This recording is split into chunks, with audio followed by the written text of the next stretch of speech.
வணக்கம் நண்பர்களே, இன்றைக்கு நாம் பார்க்க போகிற பேலியோ ஓப்போஸ் டிஷ் என்னன்னு பார்த்தீங்கன்னா ரசம். ரசம் எப்படி பண்ணுறது பேலியோ முறைப்படி அப்படின்னு பார்க்கலாம். ரசத்தில் பருப்பு நம்ம யூஸ் பண்ண போகிறதில்ல. ஒரு அரை கப் தக்காளி இது எப்படி பண்ணணும் அப்படின்னா நல்லா கிரேட் பண்ணிக்கிட்டு அந்த தக்காளி வந்து ஒரு பல்ப்பு மாதிரி எடுத்துக்கணும், ஒரு விழுதாக நம்ம எடுத்துக்கணும். அது கூட அடுத்தது என்னென்ன நம்ம மிக்ஸ் பண்ணி அந்த ரசத்தை பண்ணலாம் அப்படிங்கிறத பார்க்க போகிறோம்.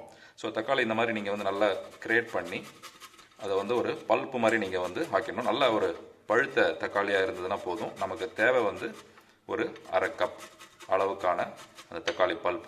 அதை வச்சுக்கிட்டு எப்படி ஒரு சுவையான ரசம் நம்ம பண்ணுறது அப்படின்னு பார்க்கலாம். வெஜிடேரியன் மக்களுக்கு நான் வெஜிடேரியன் மக்களுக்கு இது வந்து ஒரு சூப் மாதிரி கூட குடிக்கலாம். ரெகுலர் சமையல் கொடுக்க வேண்டிய மக்கள் வந்து பார்த்திங்கன்னா அவங்க வீட்டுக்கு இது வந்து ஒரு ரசம் மாதிரி கூட பண்ணிக்கலாம். இந்த மாதிரி பல்ப்பாக நம்ம வந்து அதை தயார் பண்ணணும். இதுதான் இதில் இருக்கக்கூடிய ஒரு விஷயம். ஓகே, இப்போது தக்காளி வந்து பல்ப்பாக நம்ம வந்து ரெடி பண்ணிட்டோம். கரெக்டாக ஒரு 1/2 கப் இதில் இருக்கும். இதை நம்ம வந்து குக்கரில் போட்டுக்கிறோம். 2 கப் அளவு தண்ணீர் அதில் நம்ம சேர்க்குறோம். அதன் பிறகு 1 டேபிள் ஸ்பூன் பருப்பு பொடி. இது வந்து ஒரு பெரிய கேள்வி உங்ககிட்ட கொடுக்கலாம். நாம் நார்மலாக சாப்பிடக்கூடிய அந்த ரைஸ் கூட சாப்பிடக்கூடிய அந்த பருப்பு பொடி 1 டேபிள் ஸ்பூன் நம்ம அதில் போட்டுக்கிறோம். 2 டீஸ்பூன் தனியா பொடி அதில் போட்டுக்கிறோம். அப்புறம் 1/2 டீஸ்பூன் ஜீரக பொடி அதையும் அதில் போடுறோம். அப்புறம் 1 டீஸ்பூன் பெப்பர் பார்த்தீங்கன்னா அதுவும் ஒரு டீஸ்பூன் அளவுக்கு நம்ம அதில் போட்டுக்கிறோம். 1 டீஸ்பூன் காஷ்மீரி சில்லி பவுடர். இது எதுக்குன்னா நல்ல கலர் கொடுக்கும், அதுக்காக அதை வந்து போட்டுக்கிறோம். அதன் பிறகு 1/4 டீஸ்பூன் மஞ்சத்தூள் அதையும் அதில் நம்ம போட்டுக்கிறோம். அதன் பிறகு கருவேப்பிலை கொஞ்சம் அதில் போட்டாச்சு. ஒரு 1/2 டீஸ்பூன் அளவுக்கு உப்பு,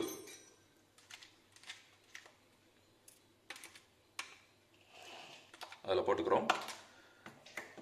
ஒரு 1/4 டீஸ்பூன் பெருங்காயம்,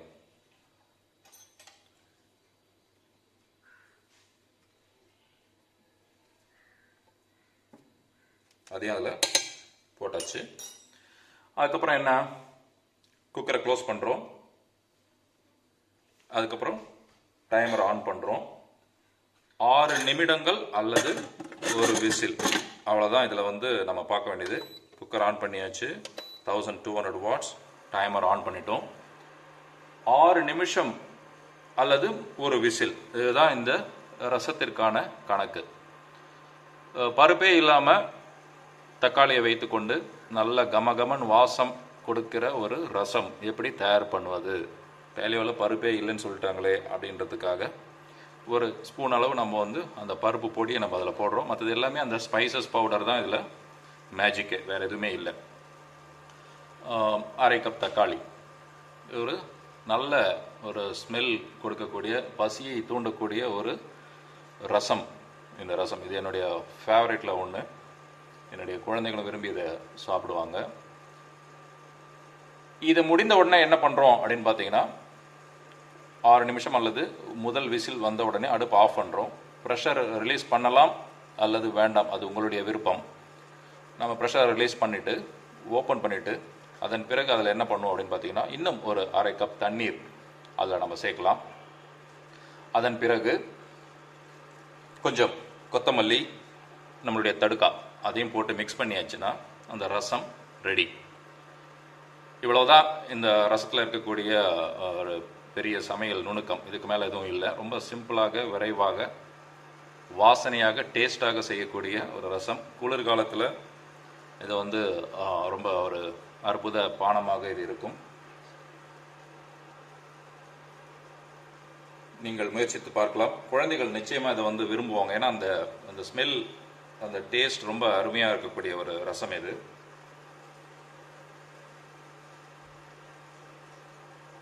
இதில் இன்னொன்று கவனிக்க வேண்டியது என்னென்னு பார்த்தீங்கன்னா, இந்த மாதிரி ரசம் செய்யும் பொழுது வந்து லைட்டாக அந்த ஸ்பியூவிங் அப்படின்னு சொல்லுவாங்க. இந்த மேலே இருக்கக்கூடிய விசில் வழியாக அது கொஞ்சம் பொங்கி வரும்.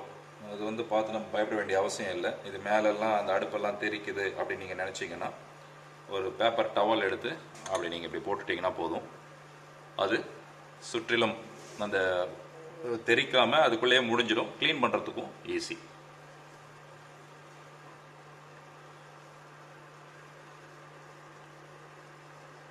நிறைய வழக்கமான உணவுகளை மிஸ் பண்ணாமல் பேலியோ முறைப்படி எப்படி சமைத்து சாப்பிடுவது என்பதுதான் நாம் கற்றுக்கொள்ள வேண்டிய ஒரு முக்கியமான விஷயம். அப்படி கற்றுக்கொள்ளும் பொழுது பேலியோவை விட்டு வெளியே செல்வதற்கான காரணங்கள் தேடாமல் சுலபமாக பேலியோவை ஒரு வாழ்வியல் முறையாக நாம் கடைபிடிக்க முடியும். அதற்காகத்தான் இது போன்ற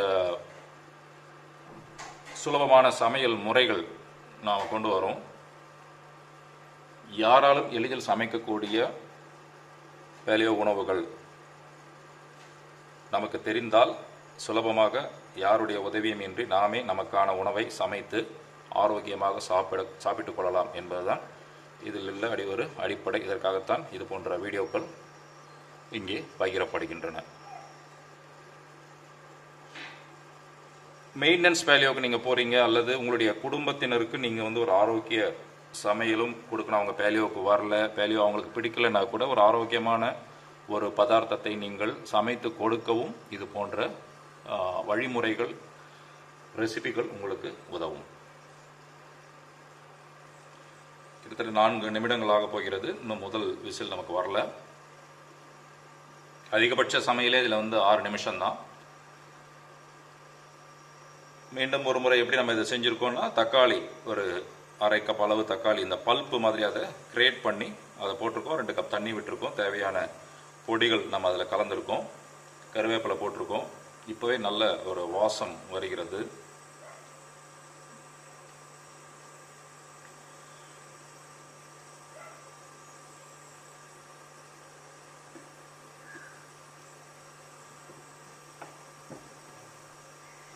இது போன்ற அத்தியாவசிய சமையலுக்கான பொடிகள் அதெல்லாம் நீங்கள் ஒரு சின்ன சின்ன டப்பாவில் போட்டு ஒரு ஸ்டிக்கர் எழுதி நீங்கள் வச்சுக்கிட்டீங்க அப்படின்னா அதில் ஒரு குழப்பங்கள் வராது. முதல் முறை சமையல் கற்றுக்கொண்டு இருப்பவர்கள் எல்லாமே இந்த மாதிரி நீங்கள் பண்ணிக்கலாம். அப்படி பார்த்தீங்கன்னா இப்படி ஒரு சின்ன டப்பாவில் அந்த பொருளை வாங்குகிறோம், அழகாக ஒரு ஸ்டிக்கர் எழுதி அதில் ஒட்டிட்டோம் அப்படின்னா நமக்கு ஈஸி. முதல் முறையாக சமைப்பவர்களுக்கு எது தனியா, எது மஞ்சத்தூள், எது மிளகாய்த்தூள், இதெல்லாம் பெரிய குழப்பம் வருவதற்கான வாய்ப்பு இருக்கிறது. அதே மாதிரி இந்த ப்ரெஷர் ரிலீஸ் அப்படிங்கிறதையும் நல்லா புரிஞ்சுக்குங்க. ப்ரெஷர் ரிலீஸுங்கிறது மேனுவலாக நாம் இப்போ காமிப்போம். அது மேனுவலாக அந்த வெயிட்டை தூக்கி ப்ரெஷரை ஃபுல்லாக ரிலீஸ் பண்ணதுக்கப்புறம் தான் மூடியை திறக்கணும். அல்லது அதுவாகவே செட்டில் ஆகிற வரைக்கும் நம்ம காத்திருந்து அந்த ஒவ்வொரு முறையும் அந்த வெயிட்டை தூக்கி பார்த்து ப்ரெஷர் ரிலீஸ் ஆகிருக்கான்னு பார்த்ததுக்கு பிறகு தான் மூடியை ஓப்பன் பண்ணணும். அவசரப்பட்டு மூடியை ப்ரெஷரில் இருக்கும்போது ஓப்பன் பண்ணியாச்சுன்னா அது மேலே தெரிக்கும் அல்லது அந்த ப்ரெஷர் முழுவதுமாக உடனடியாக வெளியே வரும். அந்த தவறை நீங்கள் செய்யக்கூடாது.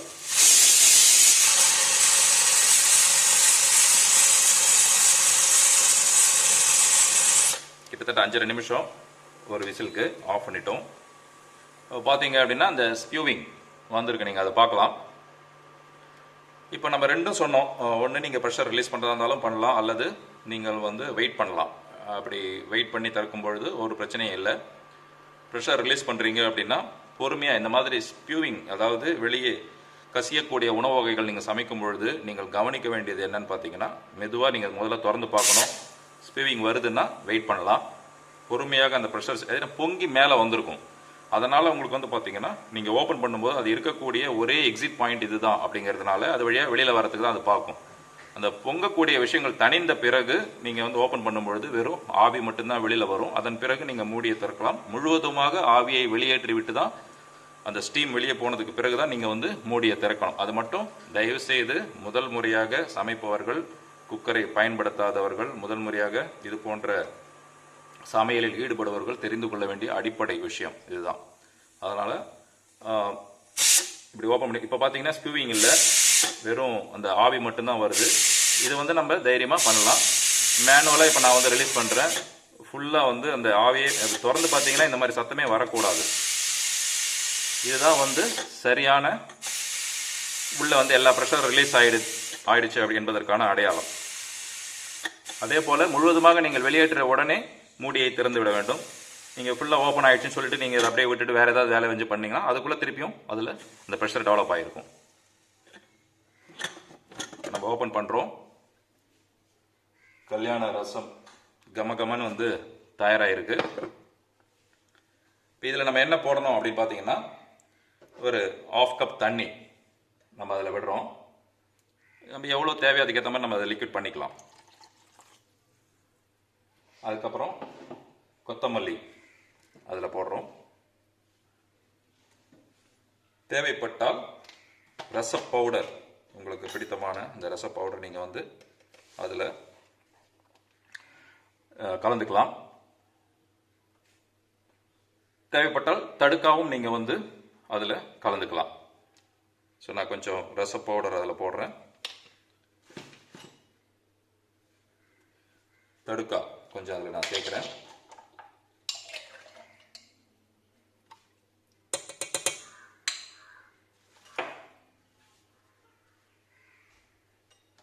இதை நல்லா நீங்கள் வந்து மிக்ஸ் பண்ணிட்டீங்கன்னா அருமையான கமகமக்கும் பேலியோ பருப்பில்லாத தக்காளி ரசம் தயார். செய்து பார்த்துவிட்டு உங்களுடைய கருத்துக்கள், கமெண்ட்களை நீங்கள் பகிரலாம். நன்றி.